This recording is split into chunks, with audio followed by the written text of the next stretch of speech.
close to home. According to the AARP, criminals steal more than $28 billion from senior citizens. Much of that money is never recovered and can cause big problems for elderly people on fixed incomes. And joining us from the ARC Lounge this morning to talk more about Older Americans Month and the red flags to watch out for is local financial professional Adam Powell with the Retirement Solutions. Adam, nice to have you with us on the show again. Hey, good morning, Tyrah and Steve. Good to see you. So it's not just scammers who are stealing from senior citizens. Who else is, and why are seniors targeted specifically? Well, I mean, that's just really the scary and sad part of the situation is that it's actually family and caregivers are the biggest portion of the scammers that are out there. According to the AARP, over $20 billion a year is taken from, especially the elderly, by family and caregivers. Mm-hmm. So, I mean, it's staggering. And keep in mind that that's just, you know, caregivers and family, they're really close to people. And so a lot of times it's not even reported. So I imagine that $20 billion number is actually bigger. Oh, wow. Probably. And you'd want to trust your caregivers and family members. So it's just, it's horrible to think about. What is being done on a national level to protect seniors?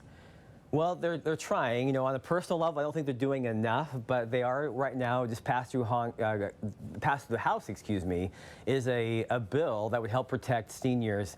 But what it does, it really restricts mutual funds from being withdrawn. They can actually slow that down if they feel that fraud is involved. But a lot of this $28 billion of fraud that occurs every year is not really from mutual funds. It's from the everyday Americans, from their bank accounts that are being scammed of, you know, to go get a gift card at the grocery store, to wire money and so forth. It's not really coming from mutual funds. Again, on the national level, it's a step in the right direction, but it's really just a drop in the bucket. You know, you referenced just one of the scams that's out there. There's a lot of them. Are there others that are specifically targeted at seniors? Well, certainly there are. I mean, you think about Medicare, right? Seniors depend upon Medicare for, well, for medicine and for everyday in their living and seeing doctors. And they can get a phone call saying, hey, your Medicare is about to be stopped, but unless you do X, Y, Z, then it won't happen. They'll call up and even try to impersonate a grandson or a granddaughter. They can use social media to get names and then tug at the heartstrings that way, saying that, hey, they're in jail and need money right now. And that's the key thing to watch out for, is that they always make it immediate. They make it quick, and you have to do it to put pressure on you to act quickly. So believable. Are there signs we can watch for that our loved ones might be getting scammed? There certainly are. I mean, I just talked actually to a friend this past weekend at a birthday party, and he was noticing, because his dad had allowed him to see his banking, some large withdrawals that were really unusual. And his dad was taken for $16,000. And what the sign was really were these unusual withdrawals that were taking place. And it was just what I mentioned before, is that his dad was going to a grocery store, getting prepaid Visa cards, calling this person back with a fake name, providing those digits on that card, and the money was just gone. So that's one sign to look for, is that if you have the ability to see into your parents' or elderly's finances, that would be a sign. Other signs that would happen too, maybe you might think, hey, how fun that my mom, my dad, or somebody got a brand new roof on their house or a new driveway. Those are actually could be scams when a roof in the driveway was not even needed. I mean, we came off a month with taxes, and we have the IRS. We have those scams that people call up saying you're going to be taken to jail, or we're going to hold back your Social Security if you don't do X, Y, Z. There are multiple ways that people can be really vulnerable.